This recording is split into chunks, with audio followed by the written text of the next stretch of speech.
You are looking at a heat map that uses colors to signify temperatures. A darker red would mean a higher temperature. This is the heat map of 1990. Fast forward 34 years, and this is the map of today. Now look at India. It is dark red in this map, darker than most of the world. As summer arrives in India, temperatures are soaring, and predictions of heat waves are exacerbating the challenges, pushing the country to its limits of survival. If the average number of heatwave days reported in each decade is considered since 1980, the annual average number of heatwave days in India of all states together went from 94 days in 1889 to 139 days during 2010 to 2019, meaning heat waves increased in India by about 2.5 days due to global warming.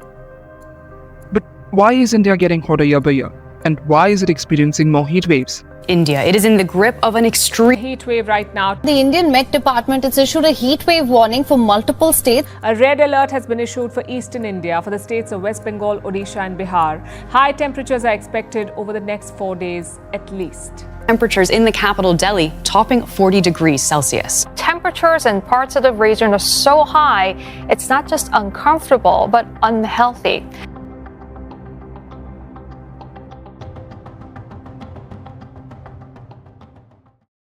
Well, this is the map of land surface temperature of Delhi, and it shows how hot the ground is, where red and yellow parts are the areas with more temperature, and green parts are the areas with low temperature. And this is the map that shows the density of buildings in Delhi. So, this is surface temperature, and this is the density of buildings. Surface temperature, buildings. Surface temperature, buildings. The correlation is pretty obvious. The shape, size, height, and placement of buildings impact how much heat is retained and circulated within the built environment. Tall buildings in densely packed areas obstruct the sky and lower wind speeds, hampering air circulation and trapping heat. This is due to the fact that materials like asphalt, concrete, and shingled roofs absorb more heat from the sun as compared to trees. This phenomenon is known as the urban heat island effect, which leads to elevated temperatures in cities, often by several degrees compared to their surrounding areas. As urban populations continue to grow, exacerbating the effects of climate change, the urban heat island effect poses a significant risk to human health. Moreover, the copy-paste trend of the Western buildings by most of the Indian architects is another factor that is contributing to rise of temperature in India. As a more standardized international approach to building design emerged, many Indian architects abandoned the vernacular traditions that had been developed over thousands of years to cope with the weather extremes of different regions.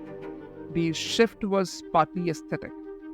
Developers favored the glossy skyscrapers, and young architects brought home ideas they learned while studying abroad. As land became more expensive in cities, there was pressure to expand flowscape by eliminating thick walls and courtyards, and it was faster and easier to throw up tall structures using steel and concrete, rather than use traditional earth blocks which were suited to lower-rise structures. The earthen walls and shady verandas of the humid south and the thick insulating walls and intricate window shades of the hot, dry northwest were swapped for a boxy modern style. Today, buildings in downtown Bangalore often look like those in Cincinnati, Ohio, or Manchester, England. Materials used to construct buildings in India today are not suitable for local weather conditions. For example, in Delhi and several cities in North India, houses are commonly built with thin walls made of red, burnt clay bricks, and roofs are made of concrete. These materials absorb heat quickly and transfer some of it indoors. At night, these materials release stored heat outside, warming the air and creating unwelcome heat long after the sun has set. So, what do you do to mitigate the heat in a city like this? Well, the quick response would be air conditioners, and without doubt, access to comfort cooling is critical for many communities around the world.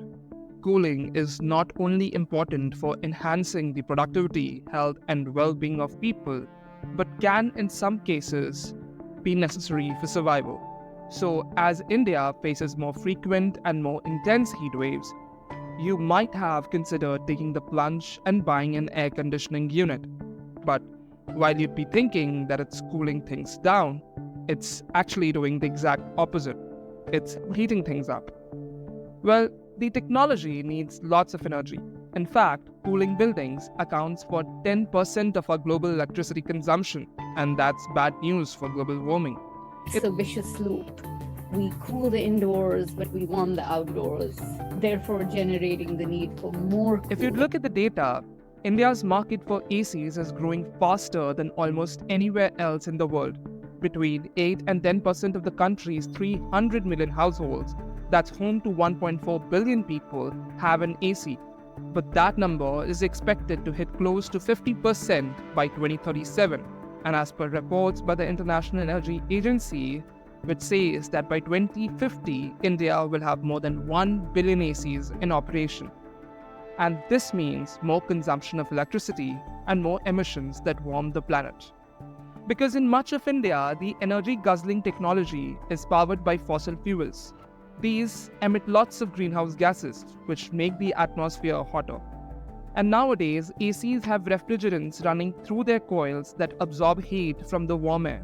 Some of them are literal greenhouse gases that you don't want to get leaked out of a unit. On top of that, air conditioners cool indoor spaces by pushing out the heat that refrigerants absorb. That means they make the immediate surroundings hotter too, and people who can't afford ACs suffer most from that. So what can be done to achieve a more sustainable cooling, one that provides relief in the long term? Well, the answer to this is much more simple than you think. It's Trees. According to a research conducted by the Arizona State University, introducing trees to an area consisting mainly of parking lots and buildings, covering at least a quarter of the space, can reduce air temperatures by approximately 4.4 degrees Celsius or 8 degrees Fahrenheit. Well, what India needs to do is draw inspiration from Singapore, particularly in terms of urban development. Take for instance Kampong Admiralty, a community center in Singapore that was originally built on a limited plot of land, now boasts more green space, exemplified by its roofscape adorned with staggered terraces covered in local plants. This innovative design not only serves as a community park but also features a village green at its center, complete with farm plots for residents to cultivate. Similarly, Park Royal in Pickering, initially conceived as a hotel, prioritizes green spaces and sustainability. With 15,000 square meters of sky gardens reflecting pools, waterfalls, planted terraces, and greened walls, the hotel effectively maximizes its green growing potential.